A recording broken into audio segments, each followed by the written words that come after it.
following podcast is recorded and produced by the Podcast Precinct in affiliation with the network at bicbp-radio.com. The Podcast Precinct. Consistency, creativity, culture. The Nostalgia Funhouse proudly dedicates all episodes in the loving memory of Connie Chirac. So, Johnny, I've been hearing really great things about this Nostalgia Funhouse. It just brings back so many great memories. Andrew, another reason I'm moving in line with you here is that you really vouch for this show. So I'm just going to believe you that this is the show that, I've been wanting, which is just talking about all the fun stuff from our yesteryear and the years before. And I really hate anything meta. So I'm glad that what we're doing right now is not that. Oh, no, definitely. What is meta? Isn't that Ron Artest's new name? Well, add world and peace to it, sure. Yeah, but this is great. They last year they were tiering play sets and Halloween costumes. Well, that sounds cool. They get these weird court recordings from pop culture courts. Does anybody care about court cases? These ones are kind of cool. They put Scott Kelvin on trial. Poor old Santa Claus there. Oh wow. Yeah. Okay, that sounds interesting. Yeah, man. You know what's the best part about this is though? Is I hear they always got a really great sponsor. You can check it out right there. Come on, Liz, pick out your cereal and let's get going. Coming. Oh no, that kid took the last box of Kellogg's Corn Pops. Stay calm. Sir, you're out of Corn Pops. Liz, just pick something. Pick something? I want my Corn Pops. Oh, I could be at home eating all the Pops I want, but I'm stuck in the woods on some stupid family vacation, and that little weasel took the last box. Ah! Nice day. Yes, I love the woods. Kellogg's Corn Pops is part of this complete breakfast. I gotta have my Pops. It's that time again. It's the Nostalgia Fun House. And what an episode we have for you today. I am Johnny Townsend. I'm joined by my brother from another mother, as they like to say, Andrew Lenz. Andrew, Yes. are you as excited as I am for our topic today? I am, because you came up with another wonderful kind of bi-monthly idea for a topic, and I absolutely love it. And it was just probably some of the most fun kind of research I've done in a while. Yes, I agree with the research being really fun, but you came up with a great name for it, which is Saturday Morning Rewind. This is where we need a little thing playing right here. It's a Saturday Morning Rewind. Yeah, very exciting. So what we're going to do is every once in a while, we're going to do one of these. And that is from the year, what years did we decide? From 1971 until 1999. So even for our time, we're going all the way. So that's and a network, CBS, NBC, ABC, Fox. Those are your main ones. The ones that had your Saturday morning cartoons. And we're going to put them in a randomizer, and whatever comes up, that lineup we're going to look into. And we're going to talk about and even give grades for. Yes. And then we will grade the lineup. And you know what? I think I'm going to keep a record of this. Oh, I like that. Yeah. Let's Just gonna spreadsheet this son of a gun. I'm going to keep I got a spreadsheet just in case we duplicate. So, which is smart. I'm so glad you do that. So I am going to, it helps me if I ever get another real job again. Gotta stay up on those Excel skills. This is a real job, Andrew. Us doing this is for the people. It is. I do. My wife doesn't think so. But your wife likes me. Yeah, because you record. Yeah, because I know when to be available. Your availability. Yeah. That's the best ability, man. You've heard that. I am not going to record it per show, but just based up on lineup. Yeah. All right. So the lineup that won the first round for our first episode of this is the CBS Saturday morning lineup of the year of our Lord, 1988. Yes. It is wonderful. I would have been 5 years old. I think, and this was a great walk down nostalgia lane for me, because I remember a number of these shows, not all of them, but a number of these I definitely remember. I do because first of all, were you a channel flipper or did you? I was a channel flipper. Okay. We had, I think I talked about this before. Mom would get TV Guide every week. Oh yeah, you're lucky. Why do you Yeah, never? and as soon as I could read, I was like, yeah, I'm going to pick out the cartoons I want to watch, and I would kind of shape my own Saturday morning lineup in a way. You're so lucky. Why did you rub that in? The TV guy. So let's go. We are going from 8 o'clock to noon. So let's start off with our CBS Saturday morning lineup with the Adventures of Raggedy Ann and Andy. Yes, the very famous toy this has never been done before, Andrew. A toy gets a cartoon. No, never really? done. Yeah, Never done. Never done. That's crazy. Before or since, this has never happened. So Raggedy Ann and Andy, very, very popular. I remember them being in the 80s for sure. I had a Raggedy Andy, obviously. We all. I want to say the dog. Did I have the dog? What's? Oh yeah, I never had that. I don't know. I never had either. I never had Andy or Ann, but I had a lot of friends who did. Who had them for sure. I was never into them very much though. They just didn't appeal to me. I got them just because I believe the name. Yeah, that's a great name. Yeah, what a great name. And I will say this opening for this cartoon, I'd never seen this cartoon before, or if I did, I didn't remember it. And a little personal side note, if I let you call me Andy and I don't shoot you a look when you call me Andy, you are in the circle. Johnny, you can call me Andy. Okay, I never do though. I never have. I never even thought about it. No, because I don't know why, and I think it's because of this. I hate being called Andy. Yeah, see, I get that. I don't hate being called John, but my real name is Johnny. That's on my birth certificate. And I was named after my grandpa, who I still hold in high regard to this day. So, I get it. I get the whole thing there. I mean, it's just kind of human nature to want to shorten words. That you say a lot. So I just was like, if somebody calls me John, I'm like, all right, whatever. It's usually people older than me though. But yeah. So The Adventures of Raggedy Ann and Andy. What did you think of this opening, Andrew? I'm sorry, Andy. I really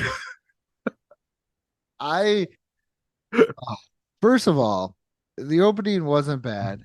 And then did you watch this at all as a kid? I don't think so.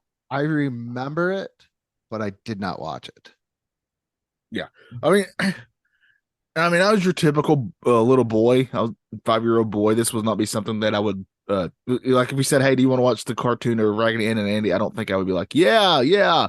Just wasn't something I was into. But this opening, honestly, it's not too bad. It looks pretty fun. They showed a lot of really fun scenes here. But this is also this is a thing that was really prevalent in cartoons back in the heyday. I noticed this right away. The quote unquote real people in this show, you never see their face. Yeah, I noticed that. What is her name? Marcel? Yeah, the main kid. Yeah. Yeah, that was horrible because we actually found this whole lineup, including a couple of shows. So I watched probably about 2 episodes of this. And the first one, I remember Andy being mad because he got bathed in her girl shampoo, as he put it, or girl soap. But let's say the gist of this show is basically it's just like Toy Story. Or there's been a lot of things that have done this where your toys come alive when you're not in a room. Yeah, and that's the gist of this as well. And they go on a wacky adventure. There's a grouchy person named Grouchy Bear. Go figure. And then you got your scaredy cat, and Raggedy Ann is your level-headed, logical character, I would have to say. Yeah, she's the smart one for sure. And Raggedy Andy is that kind of wanting to be, I guess, macho, but not really, still kind of scared of things. Yeah, he means well, though. I think he seems to mean well. And then there's a dog character and a camel character who's my favorite. If I have to pick one, he's the MVP for me, is this camel. That's the scaredy cat one. Yeah, I'm a Luigi guy, man. So what can I say? I get it. I like the ones who are obviously have a fear, but they try to overcome it despite the fact they're really scared. I mean, that's Luigi. I mean, he goes into those haunted mansions anyway, right? Yeah. There are YouTube channels that will play, and this is what we watched for this. That will actually take this and even have the commercials and stuff. So when we talk about the commercials, it's because they were included here. But this particular episode of The Adventures of Raggedy Ann and Andy was for 8 a.m. This is the first show of the morning for kids, for children. 8 a.m. I would dare say is incredibly creepy. A lot of creepy stuff happens. It's a ghost tale. She's telling the girl's telling her dolls and toys a ghost story, and this could have been in the real Ghostbusters. Honestly, a ghost comes out of the book when she's gone and tries to get this whistle because it's the one thing that he needs to be free and become in the real world. And there's everything from him, and he's really creepy, to the Headless Horseman's here, who's really creepy. It's just, man, honestly, they have to jump into the book, yeah, to leave the whistle, so the girl in the book can find the whistle. Yeah, and there is also a reference to the Ghostbusters. There is, yes. They actually say the word Ghostbuster, I think, don't they? Yeah. And so that should have been like a Pee-wee moment, like they say Ghostbusters. Is that it? I kind of was like that. I'm not gonna lie. When I was like, oh, they're gonna say it. They're gonna say something about Ghostbusters. But yeah, that's pretty much the gist of this episode. It's just creepy. It's a ghost one. Yeah. The thing that got me on this is that, right, I understand they're supposed to be dolls, but if you look at Raggedy Ann and Andy, their arms are super long and they're really small. And they don't have any fingers, which I know is because it's how the dolls were, but still. They don't have any fingers. They just have almost look like glove hands, I guess, would be the way to put it. Yeah. I took like little notes, like little phrases. They're kind of like, so when it comes to this, like, I won't give my grade out, but all I put says what it is. That's all I could think about. Yes. I also put on mine that I think that this episode, per my taste, would be the best the show could ever be. Yeah, I watched one with pirates. Yeah, see, I only watched this one. It's the only one I watched. I would think, because spoiler alert, overall, I thought this was okay. I enjoyed it, but I think it's way more because I'm into like goofy, creepy stuff when it's goofy and creepy. And it's kind of fits that a little bit. But nothing else about this would be like, hey, I need to make sure I find this show on DVD or anything like that. I never got that feeling. My feeling is this is by far the best this show gets for me. Probably. That's why I put it says what it is. It's Raggedy and Andy. They go on an adventure. They solve the problem, obviously. And at this point, I noticed, and I didn't notice it until I started looking at other lineups, a lot of adventures. Like, yes, the word adventure is in a lot of shows during this time. Talking about super team getting thrown around. Adventure is tossed around. Yeah. Yes. I agree. So let's grade this. What do you give this show? The Adventures of Raggedy Ann and Andy. It's a D. It's a D because, like you said, it's probably not going to get any better than what it is. I don't think it will. Yeah. It's not the greatest captivating. Like, if I put, like, we're going to talk about one that I gave a very high score to, and that's kind of like the standard bearer of what I consider a great Saturday morning cartoon. There's a couple out there, and like, we're going to talk about one. So I got to look at that one compared to this one. And I like to do a little bit of childhood and adult. And I didn't watch it as a kid. I didn't care for it as a kid. And frankly, as an adult, I think even if I was like, hey, kids, watch this cartoon from my childhood, I think there's way better other cartoons. That's why I gave it a D. Yeah, I can't argue against any of that. The only reason I was torn on grading this one is because of the particular episode that I was given. I was like, I kind of like this. But I also know deep down that I have no feeling of needing to watch any more of the show at all whatsoever. Because again, like you said, what is in the title is this. So I think if I was just grading this episode, it would be much higher than any other grades I would give to this show. And I would give this episode like a C plus, B minus ish around in there. But the whole show as a whole, I'm with you. D plus, and that's me being generous, I think. And that's purely because this episode was okay entertaining. And I think the plus two what got me is that they probably were where a lot of this stuff was before Toy Story, but Toy Story took the whole toys coming alive to a whole It did it better. Yeah, did it much better. There's a lot of different things that have taken this. There's I'm going to blank on the name of it. There's a really good comic series that did this too, this aspect. But yeah, let's talk about some of the commercials during this too. I want to bring up the fact that during this time, well, first of all, obviously McDonald's commercials are so much better back then than they are now. So much better. The greatest thing here though is that the toy during this time was a lunchbox or a bag with stickers. Yes, I saw that. And it was on multiple times, and I'm like, who wants it? This is going to be one of the lamest Happy Meal toys. Now, everybody was excited about the pumpkins and the witches and stuff. Yeah. Those coming back. But that was a trick or treat thing. Yes. You could use this. This was like a lunchbox, and you're like, and for some reason, I remember those glowing. Did they glow in the dark? I don't know why I thought they did. What the pale, the Halloween ones? I think the ghost did. I feel like they did too. I don't know. But anyway, I just was looking at this and like, man, this is definitely one of the. And I'm a guy who we have to do an episode of McDonald's toys at some point. Yes, because that's one of my favorite things. But this is not it. Not it, Ronald. This is not it, buddy. Quit clowning around and give us some good toys for crying out loud. But the commercials before they showed you what the quote unquote, because I wouldn't even consider these toys. These are containment items to put your toys in. Is all these are.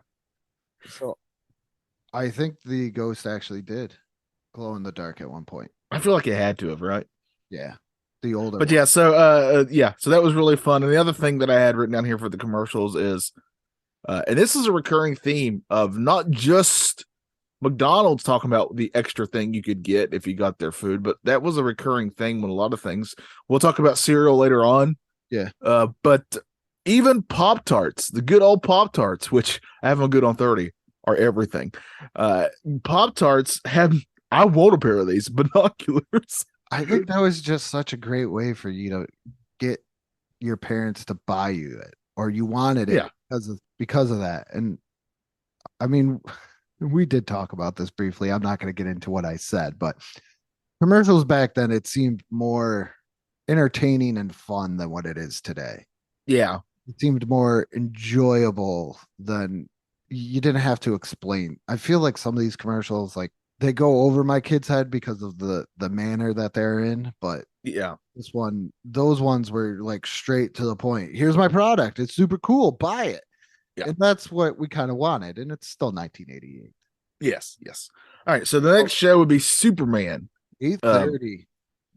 8:30. We're at Superman. This is and I'm a comic book nerd, Andrew. I either completely forgot about this show or didn't know it existed until now.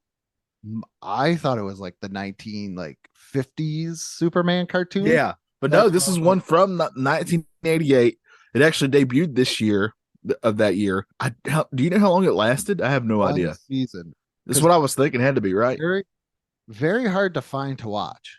So if you it's not on YouTube. The only reason we knew that it was there. Well, I mean, we have the lineups, but even on the thing we were watching, it actually has the intro and outro for it, which are fantastically 80s action stuff.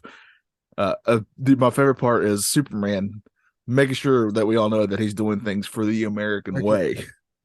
And the American way. So good. So fun. And that's what I watched a guy before I even watched the show because I wanted to know about it. Watched a video on YouTube. Guy was talking about it, saying that it was underrated series because I saw a lot of people say that it wasn't very well received.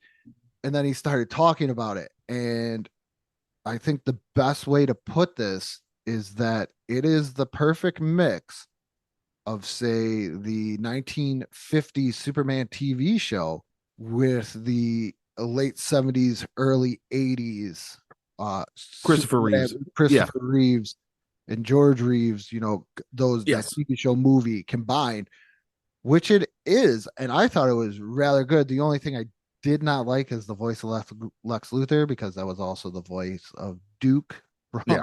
G.I. Joe, and he also did. See, that didn't bother me, but I get it. I I I thought liked this. yes, I liked it a lot. Like I wanted. I would watch more of this. Yeah. The episode we saw was a Lex Luthor episode. I keep wanting to say Lex Luger. I do it all. I get those two confused. Torture That's rack. He put yeah. He put Superman in the torture rack. The torture rack of kryptonite, and yeah. But yeah, this is a Lex Luthor story. It's actually really, I mean, this is 1988. The animation's fairly good. The storytelling's fairly good because Lex Luthor sets up a whole thing where he saves everybody with these robots and trying to make Superman look like the bad guy. I mean, that's a fun story. So I have no complaints about this show, except for I wish I'd known about it sooner, and I would love to see more of it. I'm trying to figure out what I was watching at this point, but I'm not quite sure. But I would have watched the crap out of this. I would have too. Yeah, this is right down.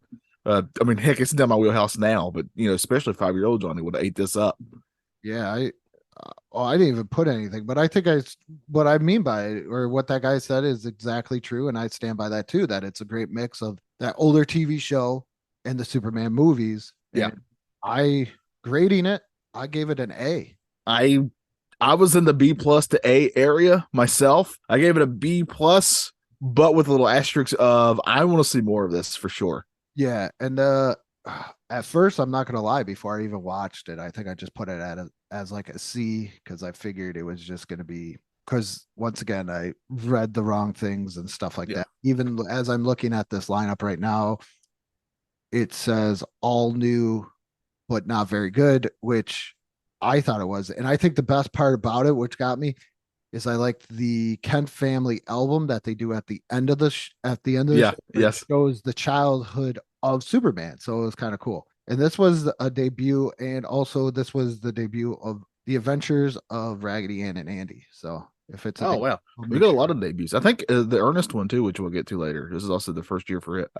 Yeah. So let's get to the next show, which this may take a bulk of our time. So from 9 for 1 hour, you get Muppet Babies, Jim Henson's Muppet Babies. What I know, you watched it. I watched. Oh yeah. This is what I mean by a standard bearer of Saturday morning cartoon. Yeah. This is now, Andrew. Did you know that the Muppet Babies, they make your dreams come true? Oh yeah.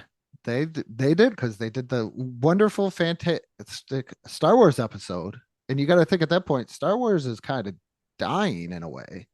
Oh yeah, because this is late 80s, and this is mid to late 80s, and they were like, "Hey, we're gonna do this," and they did Star Wars, and I think they did Wizard of Oz. They did a lot of stuff. The one thing I really love about Muppet Babies in this episode that we watched for this one really showcased that very well was that they would it had a very fun animation style of it, have the cartoon, but it would mix it in with like the references would be snippets from real movies or real things happening. Like they would throw that in all the time. Even sometimes, like there's one of the episodes they're putting together a newspaper, and the quote unquote newsroom seemed like a real place, but the Muppet Babies were drawn animated into it. It was just so great. I really freaking loved this.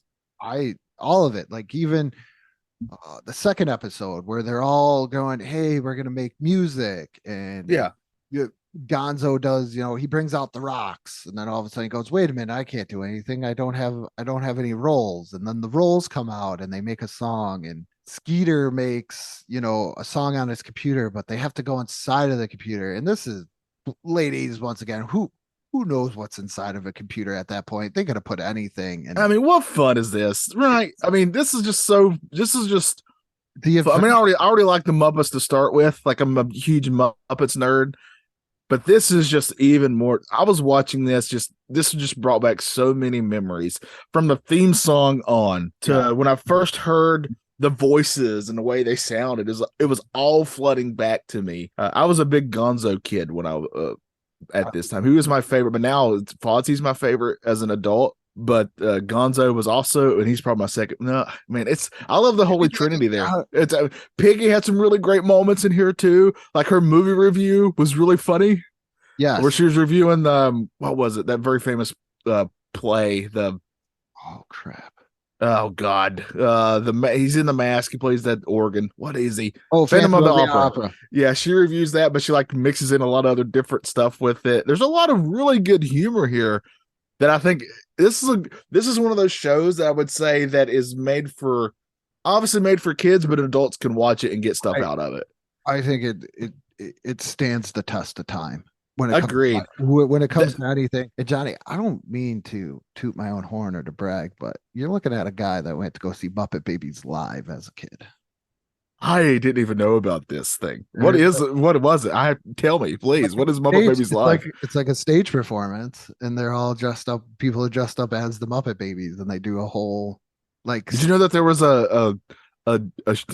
you know there's a live show of Doug? Did I tell you about that? I saw that. That's a fever. It's terrifying. But this I would want to see for sure. This Muppet Babies thing, and it's also a show that famously is having a hard time getting re-released again because of all the copyright stuff. Yeah, I think it might be a little easier now since Disney pretty much owns all of it.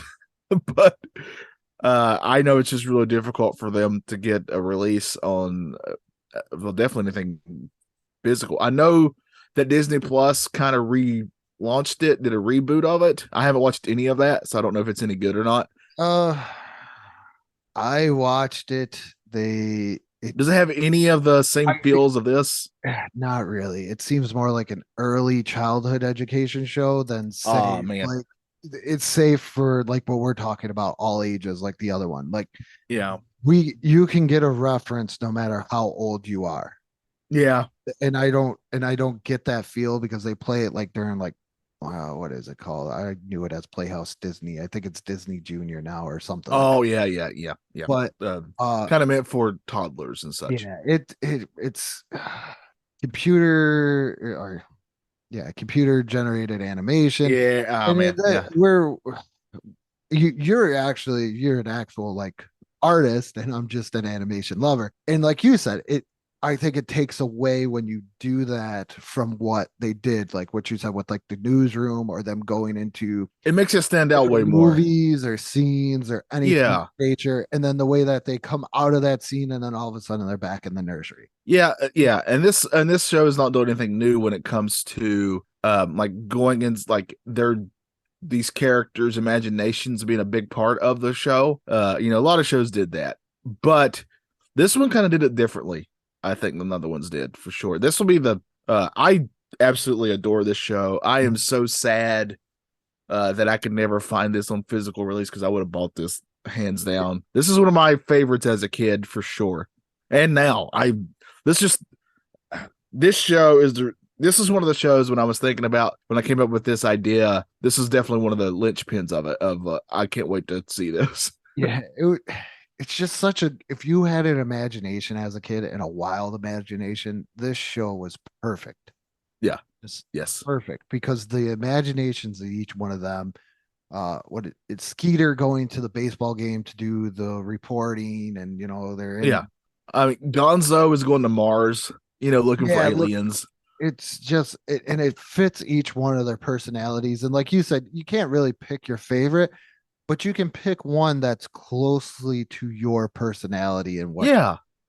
And it's just fun, especially if you love Muppets. It's just fun seeing them like this, because you even get pretty much any of your favorite Muppet shows up here in this form, most of them anyway. But yeah, what grade do you? I have a guess what grade you give this, Andrew. But what grade do you give Muppet Babies? I said still great, A+. Yeah, A+ here too as well. A+ as well. Yeah, it doesn't get much better than Muppet Babies when it comes to Saturday morning cartoons. No. 10 o'clock. We have. Wait! Before we get there, oh, you got commercial? No, I got some commercials I want to talk about. Okay. The first one to bring up is the Centurions. Did you remember them at all? They're action figure. I don't remember. I had an Ace McCloud. You did. I love the Centurions. That's like one of my favorite cartoons of all time, man. I love this stuff though. This is so great. They look kind of like, when you go to like the one of those dollar stores and they have their own versions of action figures. Yeah. I'm sure these were better than that, but that's kind of what they really reminded me of. Have you seen the cartoon? No, I didn't even know it was a Okay, cartoon until so- this. Oh yeah, it's a great. I don't think it's in a Saturday morning lineup, but it was a great cartoon. So it's three guys, obviously air, water, land, and they're like supposed to be the most elite in their things, and they get the Yeah. not so much like exo, I forget what they're called, not like exosuits, but like certain weapons, and they beam them Yeah. down from space, and that's why they say power extreme, and they have to fight against Doc Hacker from taking over the world from like This robots. is so great. Yeah. But they get certain ones, so they'll be like, hey, send me down this one, and then they'll send it down, and it'll say power extreme, and it's a girl up in like a watchtower, like a Justice League watchtower is the best way to describe Yeah. it, in space. And then she has this primate with her, as well as like her sidekick that like helps her out. So they go and they do this, and they get each get like a special, they have special suits, and then Yeah. Doc Hacker. It's amazing. I love Sounds it. great. Sounds great. But it looked a lot of fun.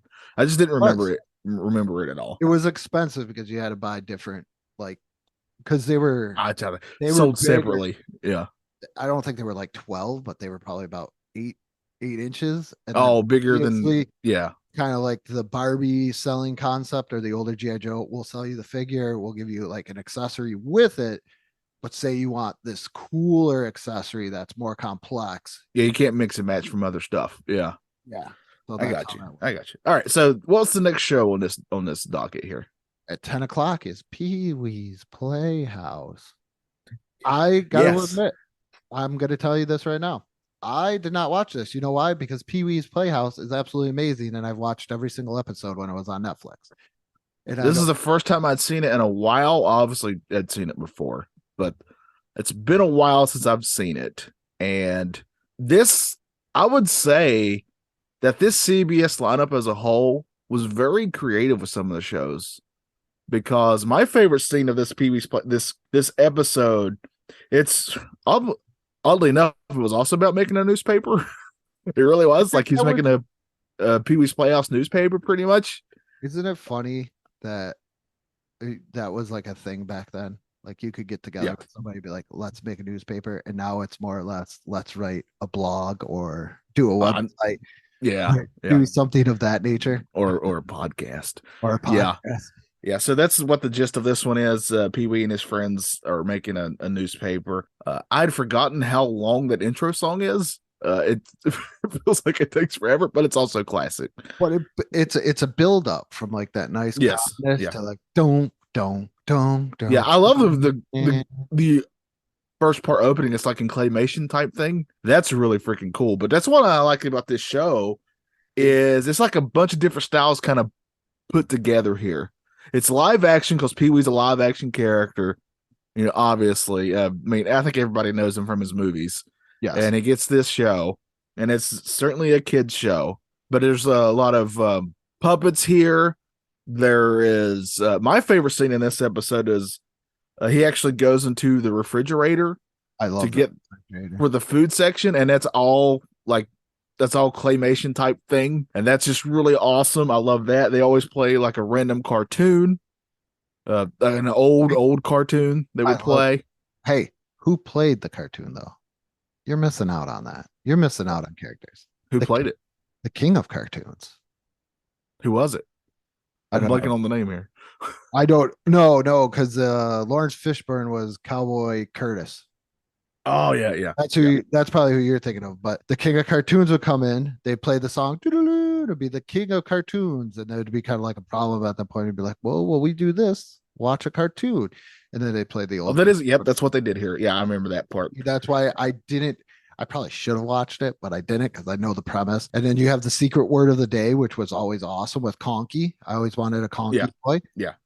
And I always remember I'm blanking on his name, but he was also in this episode, of course. But the guy who was just his head in a box. Giambi.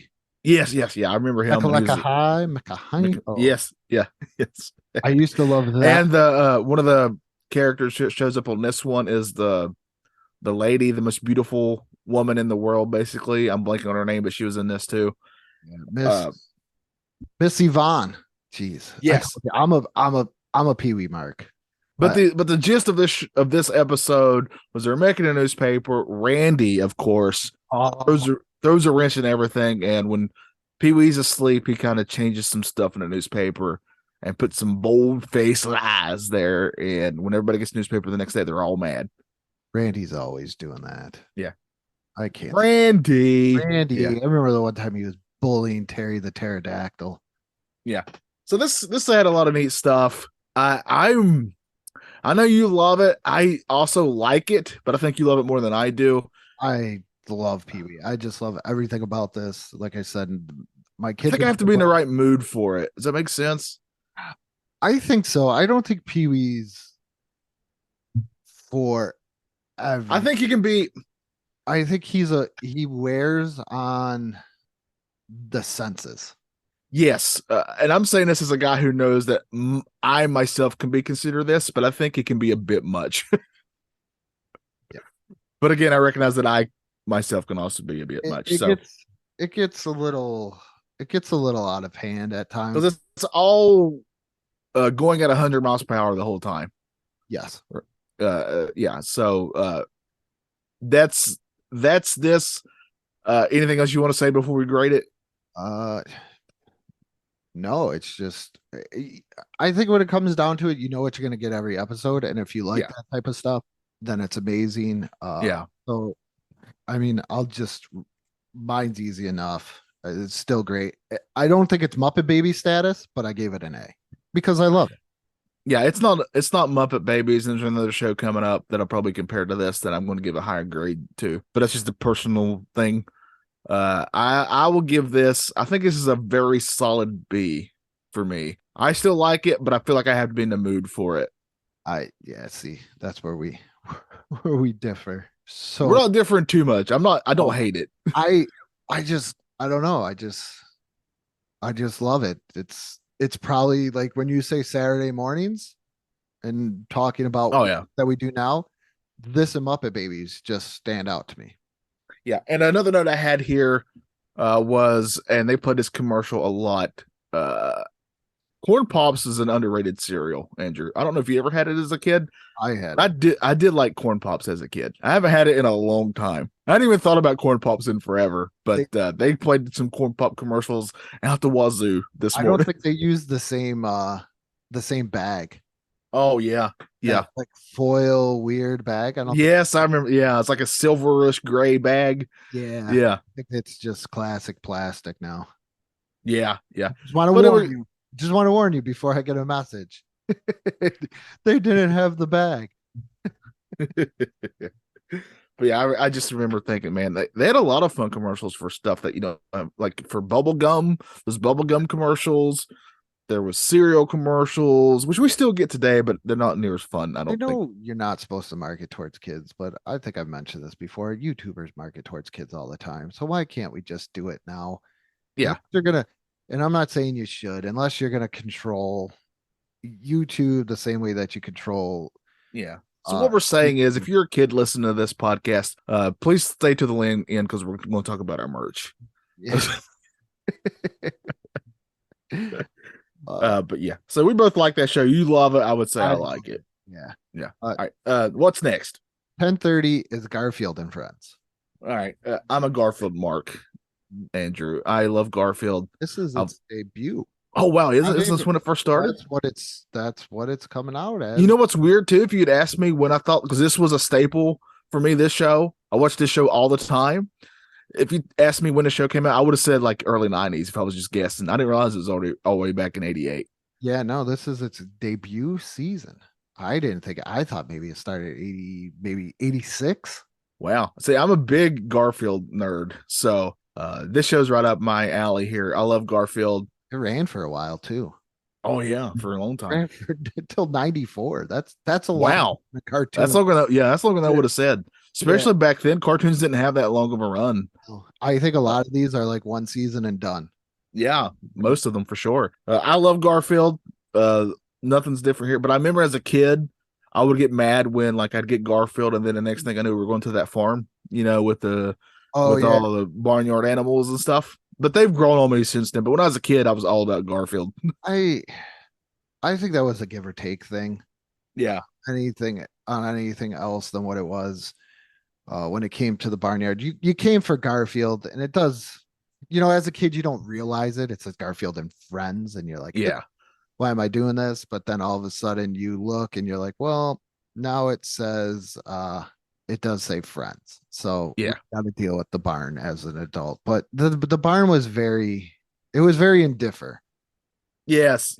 I mean, we all showed up for Garfield for Yes. sure. Like, the Friends should have been the opening act, but they for some reason came on afterwards. Yeah, like the one that I watched, it like flip flopped. It went Garfield, then the Friends, then the Garfield. I remember that's how it usually went though. Was And I Garfield was like, first, and the Friends, then Garfield. yeah, and I was like, I don't want to. But you didn't have any background on Yeah. I know I think Jim Davis did do a comic strip like that, but Yeah, but they were obviously in the Jim Davis style. They all looked style wise. They could have been in a Garfield comic strip or in his cartoon, but because he has a very distinct style in how he draws characters. Mhm. But that's what drew me to Garfield in the first place. I mean, this was probably my first favorite comic when I was a kid. Was this? I would look into Garfield, and he was the first ones I would buy the books of. I remember when Scholastic Book Fair would come around to my school. They would always have those. The long rectangular. Yes, yeah, they'd always have his Garfields, and I would always beg my parents to let me buy one, and I always would get like one of those. So I hold Garfield in high regard, and I like this show quite a bit. I do too. It's to me though, giving it a grade, I just gave it a B. I don't think it's up there with Muppet Baby. It's a good. It's not Muppet Babies level. No, it's good. I don't think it's even. I don't think it definitely not Pee-wee in my book, but I don't think it's man, that's tough for me. If you do, because I understand Pee-wee's not for everybody. I mean, I like Pee-wee, I do, but if I had to grade him against Garfield's going to win for me personally, just as characters. Yeah, but this show, it has a lot of nostalgia for me, but I can't give it above a B plus, so I'm going to give this a B plus, and it's purely for Garfield and the nostalgia here. Yeah, I get. Like I said, that's pretty much where I'm at too. There were some good points in the episode, but then a lot of it was like, okay, they do life lessons. Like the one that I watched, John kept on getting scammed, and Garfield had to save the day and other stuff. But it's 11 o'clock on a Saturday morning, and here's another debut in 1988. It's Hey Vern, it's Ernest. As you probably know, if you have listened to my shows, I am a giant Jim Varney nerd. I love Jim Varney. Ernest can do no wrong. And I remember learning about this show when I was a kid and being ecstatic that I get even more Ernest P. Worrell. So I love this show. This is also bringing back a lot of nostalgia for me. This is my Pee-wee's Playhouse. Okay. If it makes any sense, this is my version of that. I mean, I already liked the character to start with. I love the character. I don't know why I say like. It's a beyond. Love Jim Varney, and Ernest is such a major part of my childhood growing up. And this show is just pure. It all fits Ernest.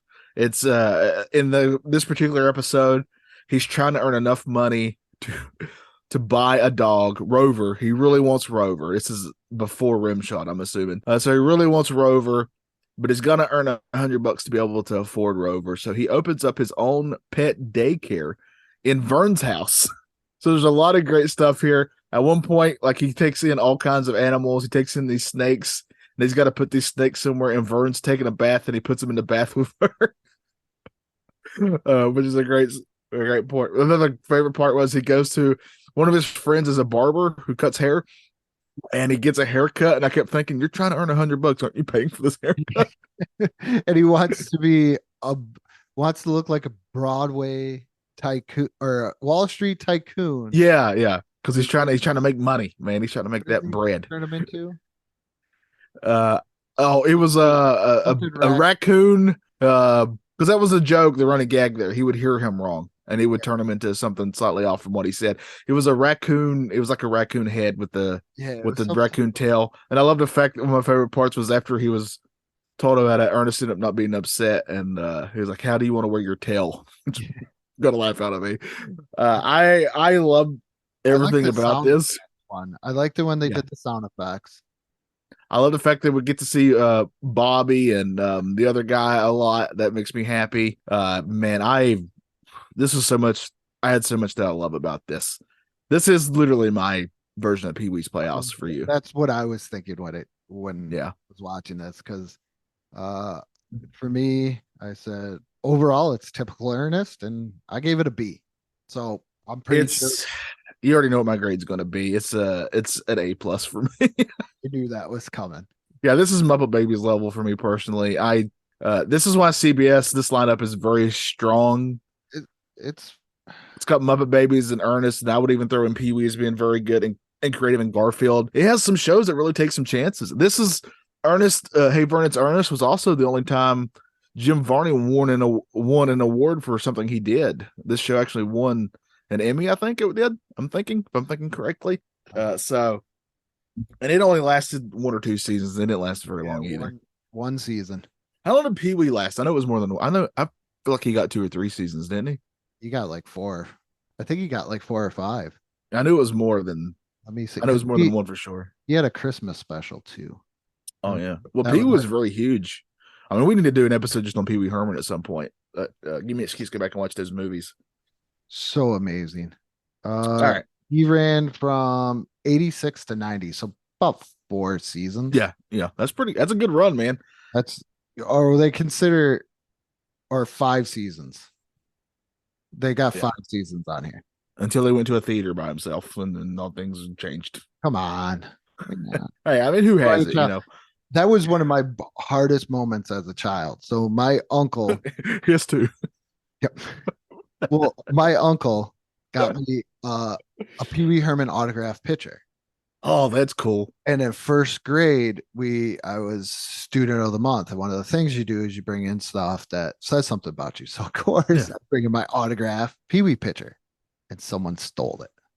Oh man. Never since 1990, I have not seen my autograph Pee Wee picture. I would be irate. I was not happy. Oh man, they shook down the classroom and everything else. I still And they didn't find out who took it. no. Oh man, that sucks. I think they bought me ice cream, which in my mind back then I was like in first. That's nowhere near. I mean, I love ice cream, but that's nowhere near. I think it was like a little bit of an easier trade off. Like they gave me $1, so ice cream I think was like 35 cents. So I actually got a couple things. Yeah, but still. Yeah. Oh man. All right, what's next? A little show called. God. I didn't remember the show at all. I don't remember this. It debut once again, 11:30. Just called Flip, and basically it's like a kids magazine, but as a show is what it is. I think the show tried. Yes, I really think it tried. It really tried to. It was obvious the audience they wanted. They were going for. They would talk to celebrities that kids that age would be like, oh man, I can't wait to check this out. I want to hear about this. That type of deal, and they would have different segments that would appeal for kids. Like there's a lot of skateboarding. I feel like was here. Stuff like that. Stuff that seemed quote unquote cool. There's been a lot of shows like this that really tried during the Saturday mornings. There's a couple of other ones that I remember in a similar vein of this show. So I don't even think this has. But these don't age well, I don't feel, because they're very much of their time for sure. But by the time I was in the age for this kind of stuff, I was way more into like NBA inside stuff or something like that. That was more for me. Or into say like what I believe NBC had more of like a preteen lineup with like Hang Time and I loved Hang Time, California Dreams and yeah. But this is kind of like that. It's basically it really reminded me. I used to get the Nickelodeon magazine as a kid, and I loved it. Mm-hmm. But this was like if you aged that up slightly and made it a TV show, was what this was. Yeah, I just pretty much had down something more for preteens and teens. That's what I got out of it. Yeah. And that's pretty much what it is. I gave it a C. And also when we get through, we're almost done with this lineup, but like I don't understand the placement of this one. Like, why is this one placed here? This should have been like the last show they played. It should have been. Because I remember NBA Inside Stuff was like one of the last ones. Yes, it was. Yeah, it was like a 11 o'clock or 12 o'clock show for sure. So I don't know why this one like came before the next show. That doesn't make any sense to me. But I gave Flip a D. Like, I just feel like it's just not anything that would really I appeal to gave me. it a C because it seems like they were trying. They were trying, yeah, but it just doesn't work for me. I wanted to go D also, but I didn't think it was as. I would probably watch more Flip than I would the Adventures of Raggedy. Andy, that's the only reason why I went with that route. I think this is just the artist in me is that at least that one was animated, so that just stands out more for me personally. But I get it, and I can't argue against it at all. They did a lot of at this point, like you were saying, a lot of like non-animated things. Yeah, I mean they're just cheaper to make. On top of that, so I get it. But the next one is another animated show, and I would dare say aimed at kids. So that's why it's weird that it was Flip was between this and Ernest, and that's the New Adventures. Again, another adventure show. Now, always with the Adventures of Mighty Mouse. Okay. Now, where do you stand on Mighty Mouse as a character? Because I think, especially today, nobody knows who he is. Yeah, that's what I was about to say. But he's basically Superman as a mouse. Yeah. When I used to do the other show with like Jack and Marley, we got into a Mighty Mouse discussion. Like I brought it up, and they had no idea who it was, and I even did the "Here I come to save the day." Save the day. Yeah. Mighty Mouse on the way, and nobody knows who Mighty Mouse is. See, I have very distinct memories of my grandma who would get these VCR cassette tapes of old cartoons. You know, they do all those had many different episodes of different cartoons and he would be on those from time to time, and that's how I definitely remember him. It would be like Woody Woodpecker and stuff like that. Yeah, said Woody Woodpecker, Popeye, the old Supermans would be on there. You know, throw in Bugs Bunny every once in a while, that type of thing. But this is a new adventure of Mighty Mouse. What did you think? Oh my goodness. It reminds me too much of Teen Titans Go. I was pretty excited because I was going to watch Mighty Mouse, and Mighty Mouse, like we said, is like Superman. And no, the whole episode was he needs to marry this girl because they're always together and they fight all the time.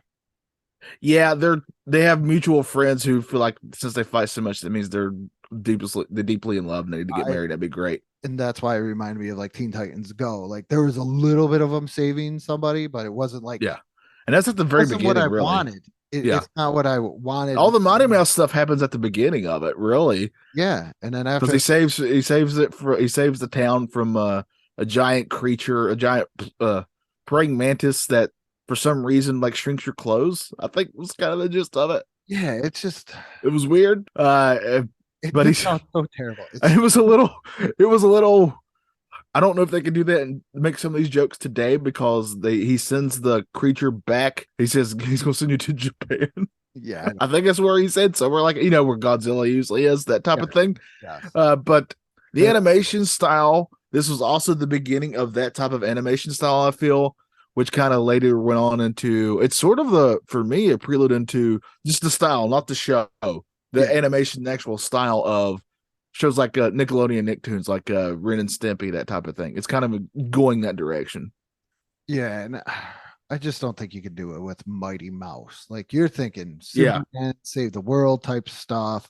And I'm with you. This show didn't do anything for me. It was actually more of a disappointment than anything. Yeah, I gave it. I like the animation style. I didn't mind that so much. No. The overall show, I'd put it had its moments. Reminded me of Teen Titans Go. But it's a D. It's up there with Raggedy Ann and Andy. I could have probably went a little bit higher. I wanted to go like C- or something like that, but it's really not something I'll go back to. Like the other ones I gave scores to, like Flip, I might want to like check that out again. Yeah, now I will say, like, if Flip had a celebrity on them like that I liked, like if they had Ernest P. Worrell, I would check it out. But so they did when I looked at like a revised lineup, because the one that we originally had was wrong, but when I looked at a revised lineup of this, there is a clip of like Weird Al being on there. Oh, so that's cool. So yeah, I would have checked that out. I should have mentioned that to you. Yeah, that honestly would have bumped that grade up for me. Just saying Weird Al. So that's why I did that. So it's more, we're not getting like the super celebrities. I mean, they mentioned like Will Wheaton. So that is somebody. Yeah, yes. That is somebody I know from Next Generation Star Trek. Yeah. Weird Al. We're pretty much hitting all of our things right now. It's Weird Al. I'm going to give this a C minus. It was a C minus for me, and I think it was mainly because I did think the animation style was pretty cool. I'm just gonna go C. Like it has some really good stuff, but you're not keeping me. Yeah. And the next show after this was, I don't know why this whole thing, why they didn't start this whole, like, this should have been the first show played this morning. This next one. Storybook one? Yeah, it's called Story Break, and it's literally just think like a reading Rambo type show in a way, but it's all animated, and they're taking a book and they're animating it. And this is Velveteen Rabbit's the one I saw. Yeah, I think at this point, like I was thinking about we should have put that one in there, but then I was starting to think it's not like in the lineup, and my mom probably kicked me out of the house at about 12:30 because I've already had breakfast. Yeah. Had lunch probably during Mighty Mouse. Yeah, I'm only mentioning it because it was in the video we saw on YouTube. I think I would have liked this as a really young kid. I mean, I was a giant Reading Rainbow kid for sure, and this is that same. And I loved books as a kid too, so this would have appealed to me. But I don't understand its placement here. Like, why was it? This should have been before Raggedy Ann and Andy. That's how they should have. Just for me, it just made more sense. But that's kind of hard to grade because it just depends on the story here. Yeah. Like Velveteen Rabbit's a very classic story, so I gave this one a B plus. But the next time it could have been a story I didn't care for, and a much lower grade. Yeah, it started out bad, got pretty good with Superman, Muppet Babies. You're like, okay, you got my attention. Pee-wee's Playhouse here, and it's Flip. It started to falter once Flip happened. And the New Adventures of Mighty Mouse, and I'm like, yeah, I'm done. Yeah, this one definitely in the middle of it really stands out. Yeah, like you get, I mean, Superman, Muppet Babies, Pee-wee, Garfield, and Ernest. To me, that's hitting it out of the park right there. A solid lineup right there. Yeah, so that's very, very solid, and I feel we're very lucky that this is the first one that we get to do, because I do know there's going to be times where there's going to be some shows that don't appeal to me at all when it comes to Saturday morning cartoons, because I was a channel flipper. Yeah. But for CBS, Saturday morning, 1988, Andrew, what is your final grade for their lineup? For their final lineup, I give it a C, because it's I feel like it's averaged at best, because you go through the spurt and then it just falls off completely. I think the highs of this are way higher than the lows, though. So, like the Ernest, Pee-wee, Muppet Babies, especially being a super standout, Garfield, and that Superman show that I wish I'd known about. I think I think those shows alone are so good that they overcome the lows, that I brought this up to a B because of that. Yeah, I can't get over the New Adventures of Mighty Mouse, and it's a major letdown. It's Adventures of Raggedy Ann and Andy. Yeah, but I just think that having Muppet Babies in the first place is going to bump you up for me. And the other thing is you might hate me for this, but if you have Pee-wee's Playhouse, if I was Jim Varney, I would have went to another network if I could have. Yeah, I don't know why. You're running pretty much two of the same shows. Yeah, they're very similar. Yeah. They really should have been in competition of each other, because they're kind of in the same vein there. Or Vern. They're kind of the same Vern there. I get what you're saying, but the fact is, I wouldn't have to change the channel from watching both of those, and that's always a plus. There you go. But but if I gotta stay on it, it's only a C. I just think the shows I liked are so strong that they knock this up to a B, because I just liked them so much. There's a lot of childhood favorites here: Muppet Babies, Garfield, Ernest. I'd even throw in Pee-wee, because I did watch a lot of Pee-wee. So, and I wish I'd known about Superman. So. I wish I would have too. I think that's the hidden gem in all this, and I think so too. After seeing that, I cannot wait to do more of these, just to find more hidden gems. Hidden gems, yes. I think let's start doing that too. Let's pick out a hidden gem. Okay, a personal hidden gem, and that one I think we're going to agree that's it for this Superman. One. It's Superman for sure. It's all the way. Yeah. But that's it for our very first Saturday morning rewind. That's right. Yeah, we did it. Please go check out our Patreon. We do a lot of little fun stuff there. Help us afford the Ghost of Mr. Chicken. We'd appreciate it a great deal. Yes. We're doing a lot of fun stuff there. Also, check out our social medias, Andrew. Andrew does a great job of running those for us. We have a Facebook page, Nostalgia Funhouse, on Facebook and on Instagram. Please go check those out. Also check out YouTube channel as well. Check those out. We appreciate all you who listen. But Andrew, we're starting something really fun here for the Nostalgia Funhouse. What are we doing? We are doing merch. We are selling. There are some T-shirts out there. There's just a straight Nostalgia Funhouse T-shirt. There's also the History with Harry Peebles T-shirt. Oh, that's a great, also a great Instagram. Go check out the amazing history with Harold Peebles. Harold Peebles. Go check. There's one of those T-shirts. There's a great old school T-shirt with a rotary telephone on it, and a Space Invaders T-shirt on there. Starting to see what else I can do or anything like that. It says this doesn't pause. Why there hasn't been there's going to be a shell one, I'm sure. You got to do a shell one.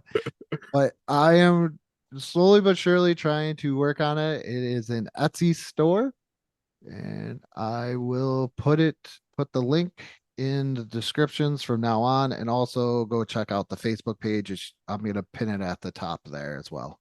Yeah. So check those out. That's another great way, if you like this show, to support us. Another way would be to review us on wherever you're listening to this. It helps the show out a great deal. We would appreciate that as well. But yeah, man, I feel very fortunate that people seem to like this show. We're very grateful for it. So thank you all you out there for just listening. I mean, that also obviously is a great way to help us. Just you listening and downloading it helps us out a bunch. And I guess that's it. So good morning, good afternoon, and good night.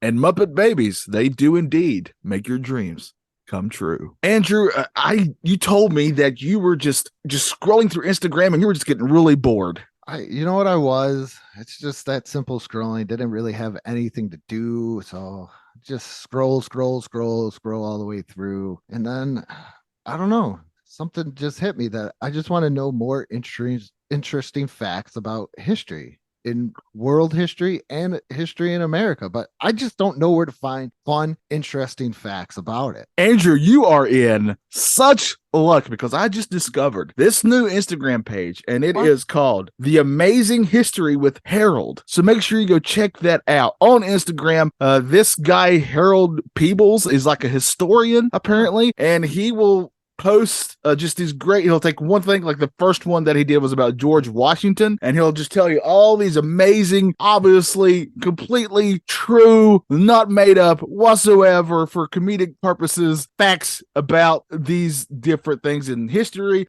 American history, or just a world history, pop culture history. Oh, man, it's a fun follow, Andrew. So I encourage you to go to The Amazing History with Harold. Check it out wherever you get your Instagrams. That is so awesome. Now I can learn fun, interesting facts while scrolling through Instagram. I can't thank you enough, Johnny. You're welcome. And make sure you tell your friends about this, and you'll be the smartest kid at the ball when you bring up these amazing facts about our history.